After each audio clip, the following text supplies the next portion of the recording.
क्या रिएक्शन मिले, जैसे आप लोगों ने मीडिया इंटरेक्शन भी किया, क्या रिस्पांस था उनका, क्या कॉम्प्लीमेंट्स मिले आप लोगों को? रिस्पांस अब तक काफ़ी अच्छा आया है बेसिकली। तो अब तक जितनों ने भी फिल्म देखी है सब लोग को फिल्म काफ़ी अच्छी लगी एंड सबको यूनिक चीज़ वही लगी कि मूवी में डायलॉग्स बहुत कम है एंड उसको काफ़ी बेहतर तरीके से इस्तेमाल किया गया है।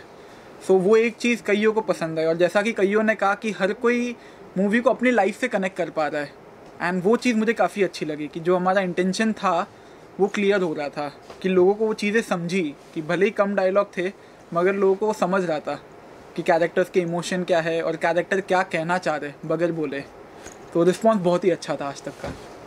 टॉकिंग अबाउट योर कैरेक्टर, क्या कहना चाहेंगे? सबसे पहले कैरेक्टर के बारे में बताइए और प्रिपरेशन क्या करनी पड़ी किरदार को लेकर? प्रिपरेशन अच्छी बात ये थी कि स्क्रीन टाइम जैसा भी था लेकिन प्रिपरेशन का बहुत टाइम मिला। So even if like let's say 5 minute का रोल हो and the directors give you such a long period of time to prepare. एक तो गिटार सीखना पड़ा, तो 1 महीने गिटार सीखा। That was a very good opportunity for me क्योंकि आज तक मैंने लाइफ में इंस्ट्रूमेंट तो बजाया ही नहीं था।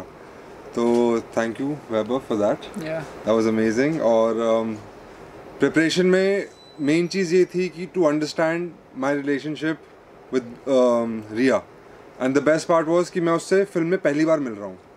तो मैंने ऐसा प्लान किया था कि मैं उससे बात ही नहीं करूँगा फिल्म से पहले, क्योंकि अगर पहली बार मिल रहा हूँ तो पहले बातचीत करने का कोई ताल्लुक़ नहीं रहेगा। तो टाइम काफ़ी मिला प्रिपरेशन के लिए एंड बहुत अच्छा एटमॉस्फेयर क्रिएट किया एंड बहुत मज़ा आया काम करने में इस प्रोजेक्ट में। वैभव, रिया इज़ नॉट हियर बट थोड़ा सा अगर उनके किरदार के बारे में हमारी ऑडियंस को बताएं और कितना इम्पोर्टेंट होगा स्टोरी के लिए इनका ये किरदार। सो इस तरीके का कैरेक्टर ऑनेस्टली किसी को भी नहीं मिलता है। मतलब हम कई बार आजकल फीमेल कैरेक्टर्स और उनकी बात करते हैं but then 95% of the screen time I don't think even male characters को मिलता है।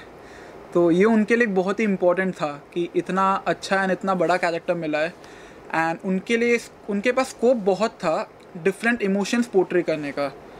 एंड जब मैं उनसे फर्स्ट टाइम मिला था हमने काफ़ी सारी चीज़ों पे डिस्कशन की थी एंड वही चीज़ हमें रियलाइज़ हुई कि जितना हम चीज़ों को नेचुरल रखें वो बेटर रहेगा।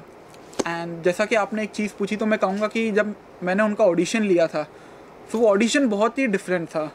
उसमें मैंने उन्हें कोई डायलॉग नहीं कहे थे और कुछ भी नहीं कहा था। उनके लिए जस्ट एक सिंपल था कि आप बेड पे बैठी हो, आपके हाथ में वो स्ट्रिप है HCG एंड उसका रिजल्ट नो है, तो जस्ट 45 सेकेंड्स के लिए आप बैठी हो। सो उसमें ये चीज़ समझ में आ जाती है कि आदमी अपने आप के साथ कितना कंफर्टेबल है। बिकॉज अगर मैं आपको डायलॉग दे दूँ या एक्शंस दे दूँ या हाथ में कुछ चीज़ थमा दूँ तो वो तो फिर बहुत ही ईजी हो जाता है एंड हम काफ़ी सारे इमोशंस उसमें दबा देते छुपा देते। तो इसके लिए वो बहुत इंपॉर्टेंट था एंड वो उन्होंने बहुत ही बढ़िया तरीके से किया।